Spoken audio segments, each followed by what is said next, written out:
Acum intrăm în Dârbiuy, cel mai mic oraș din lume.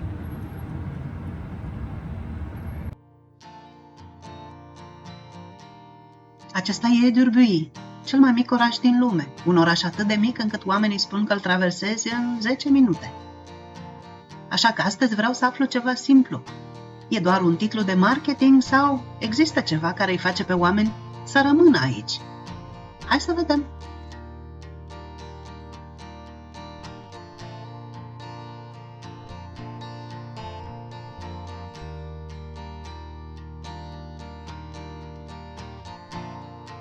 Orășelul Dârbiuy are doar câteva străzi, dar milioane de oameni vin aici.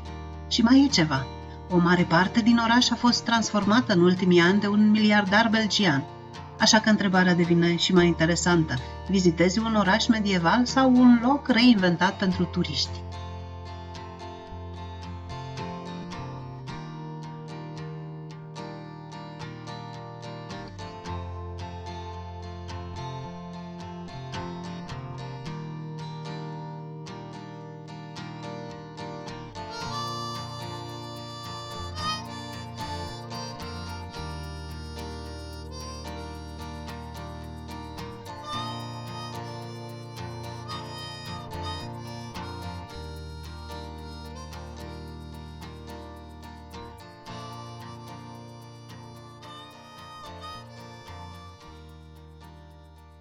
Ok, mergem spre locul de campare și vom reveni pe jos în oraș.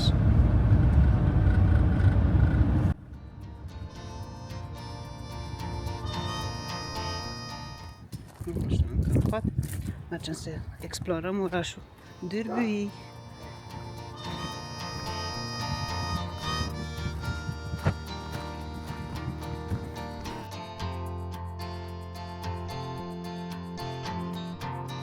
Ca să înțelegi de ce Dârbiuy arată așa astăzi, trebuie să te întorci cu aproape 700 de ani în urmă, când localitatea primește statutul oficial de oraș de la contele de Luxemburg și rege al Boemiei. Lucru cu care se mândrește și astăzi, când își păstrează titulatura de oraș.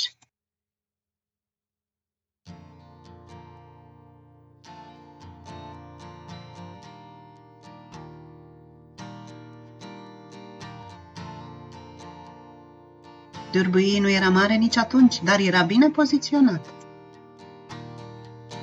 Și chiar dacă astăzi pare imposibil, Dârbiuy era un oraș important. Râul Urt, care trece prin oraș, era o cale comercială esențială în Ardeni, că pe aici circula lemn, piatră, produse agricole și fier extras din regiune.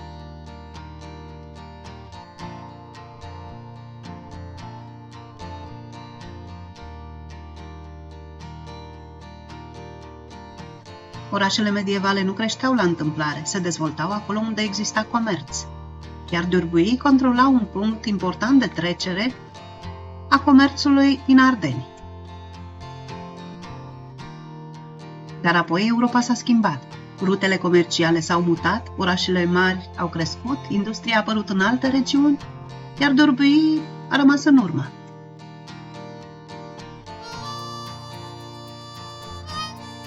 Și ironia face că exact asta l-a salvat și l-a făcut o capsulă a timpului.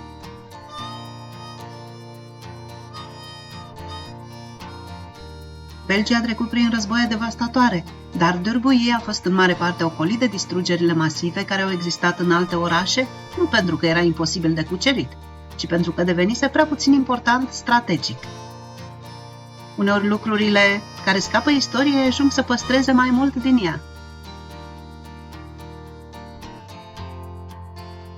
Și poate că de asta Dârbiuy dă senzația unei capsule a timpului, nu pentru că a fost conservat perfect, ci pentru că lumea modernă l-a ignorat suficient de mult timp ca să-l redescopere. Și apoi, după secole de liniște, cineva a decis să-l transforme din nou. Îți spun povestea în câteva minute.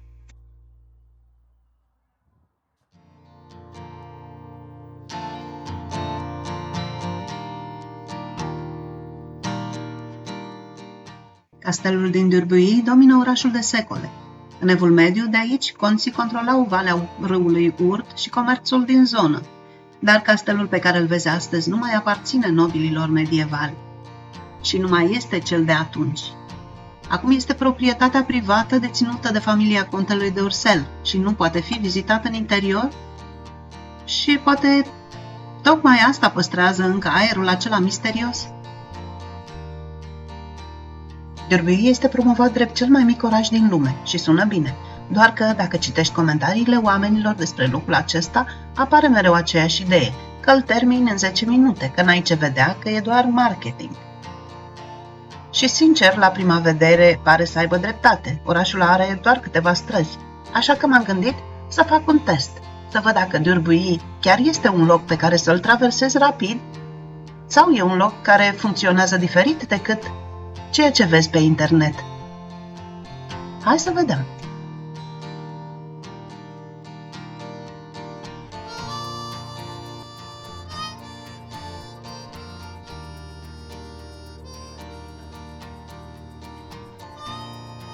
E weekend de început de mai, între două ploi, soarele se arată doar aici, colo, atât cât să pot ridica drona și să iau câteva cadre.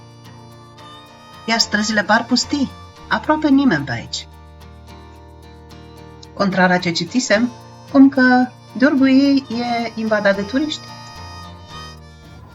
Ce decorațiuni ciudate.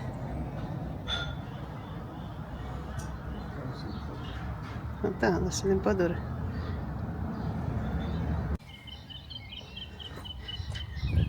Nu sunt matinali oamenii ăștia. E aproape ora 10 și nu e nimeni pe stradă. E duminică, magazinele sunt închise și terasele. Deci că e un orășel al nimănui.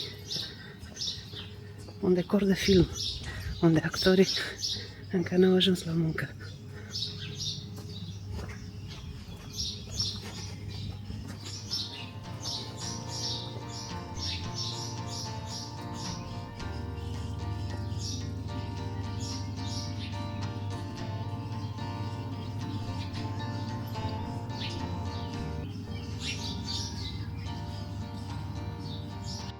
Ușor, ușor încep să observ detaliile. Piatră cubică, case vechi, ferestre mici. Iar străzile astea înguste par a fi construite într-o perioadă în care oamenii mergeau mai încet decât astăzi. Nu se grăbeau nicăieri.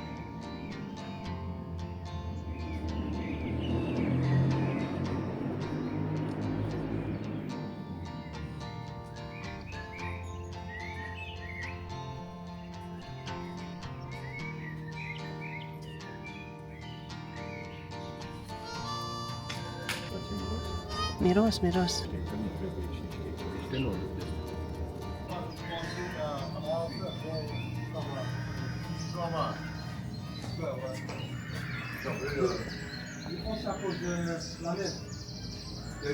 Intrarea e liberă. Asta e tare. Il a été devant contre un mur, donc ils sont protégés. Là, ça avait. Bonjour. Oui, c'est pas les mêmes températures. Allez, je te laisse. Tantôt. Merci. Ciao, hein. Bonjour. Bonjour.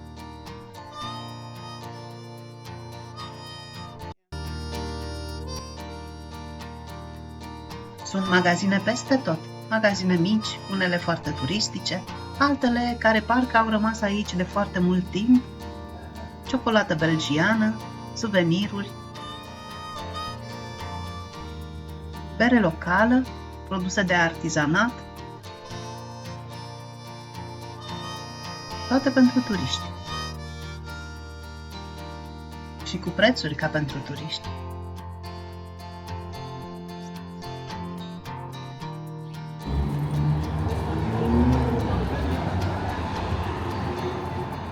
A început să se anime puțin. Nu vrea să uite micu. Aha, l-a prins.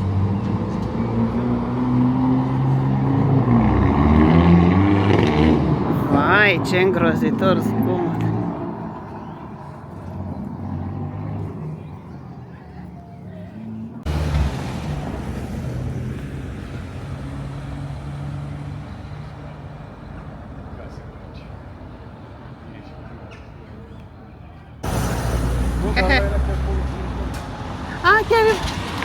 Chiar- La mișto, mă, să plecați și... Sigur?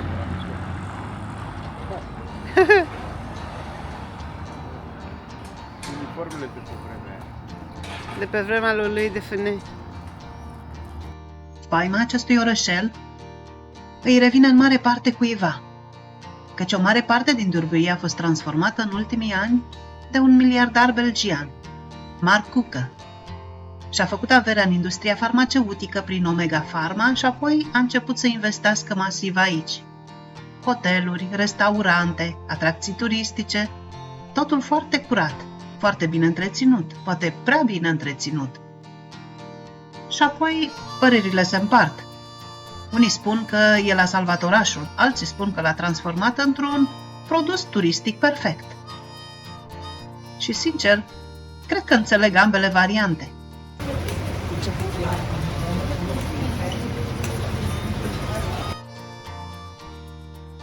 Ca să ne adăpostim de ploaie, intrăm undeva. Să încercăm desertul tradițional belgian, waffle, și pe lângă el, evident, o înghețată. Și uite așa îmi dau seama că testul meu n-are niciun sens. 10 minute au trecut de mult, ba chiar câteva ore. Între timp se oprește și ploaia. Reluăm plimbarea și dăm iar de la Canet, care e unul dintre localurile emblematice din Durbuy. E genul acela de loc care pare să existe aici de foarte mult timp.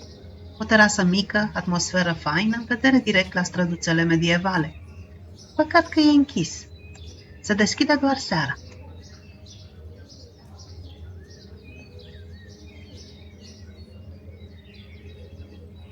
M-aș fi văzut aici vreo oră sau două, bucurându-mă de atmosferă și de priveliște.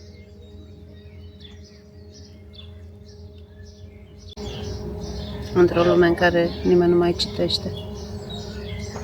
Statuia unui băiețel citind în Durbuy.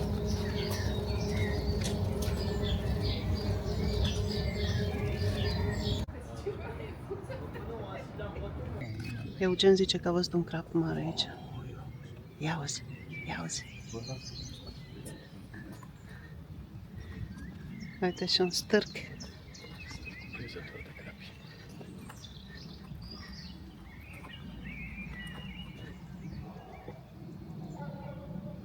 Foarte interesantă formațiunea asta geologică.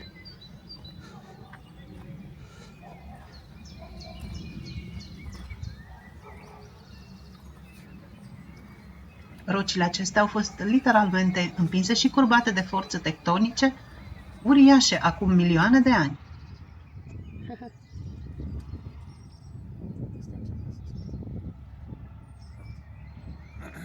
Da, e plin de pește.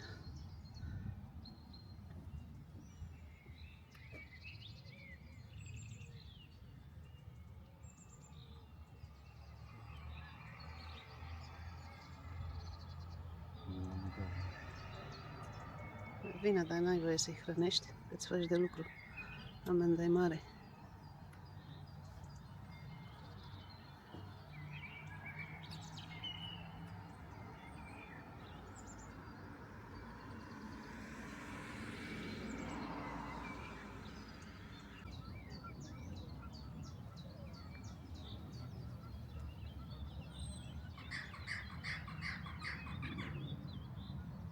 Între două reprize de ploaie trecem pe partea cealaltă a râului Urt ca să vizităm un parc special. Parc Topier. E la câțiva pași de centru medieval și este plin de arbuști și copaci tunși în diverse forme, de animale, personaje, siluete. Peste 250 la număr. 11 euro, biletul combinat și urci sus la castel. Tur ghidat. Ei, partea legată de castel e o poveste în sine, că nu am citit bine ce scrie pe afiș și ne-am trezit în mijlocul unei comunități Hare Krishna. Dar despre asta poate să vă vorbesc altă dată.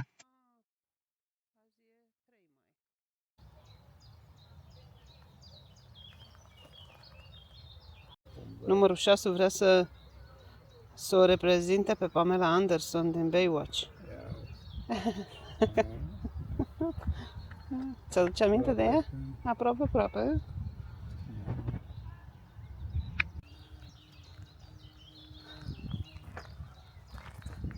Sunt niște ele.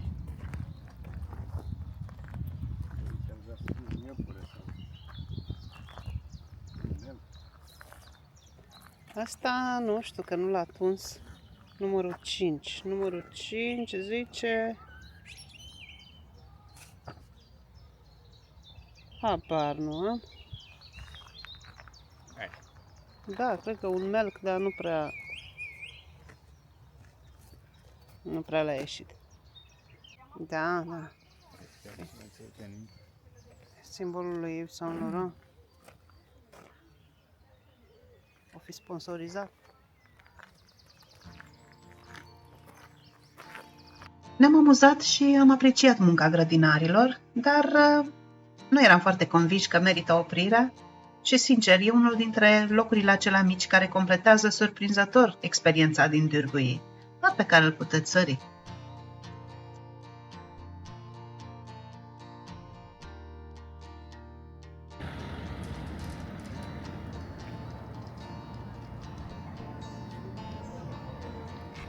Stă să plouă.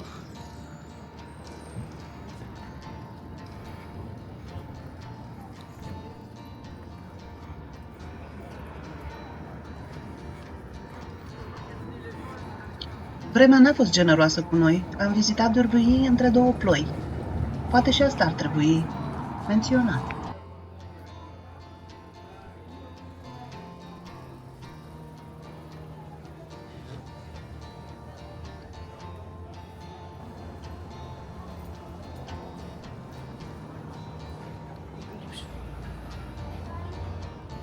Da, Dârbuie poate fi traversat în 10 minute, dar asta înseamnă că nu ți-a plăcut.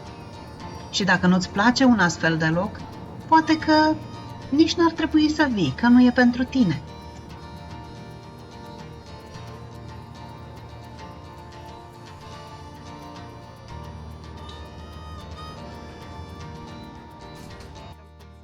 Dacă v-a plăcut clipul sau ați aflat ceva interesant, lăsați-ne un like.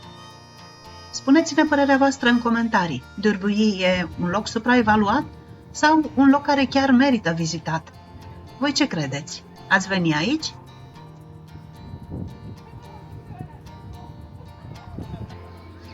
Iar dacă vă plac genul acesta de locuri prezentate așa cum sunt, fără exagerări și fără filtre inutile, abonați-vă! Urmează și alte locuri interesante din Belgia și din Europa. Mersi!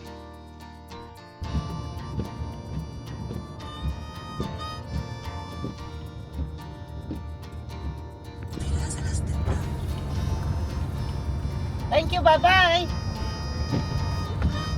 Thanks!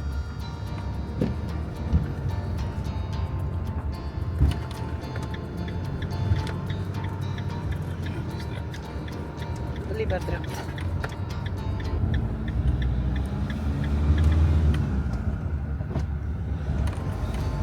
Ok.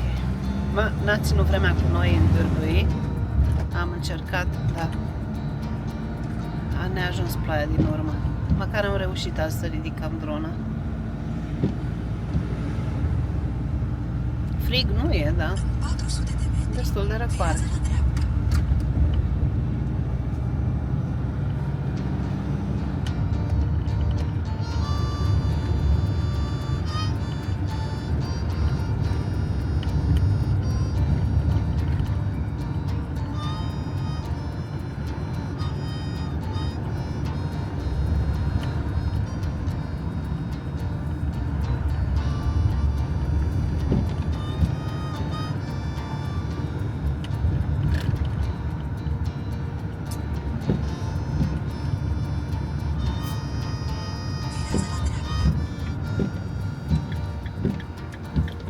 Bye, Dârbuie!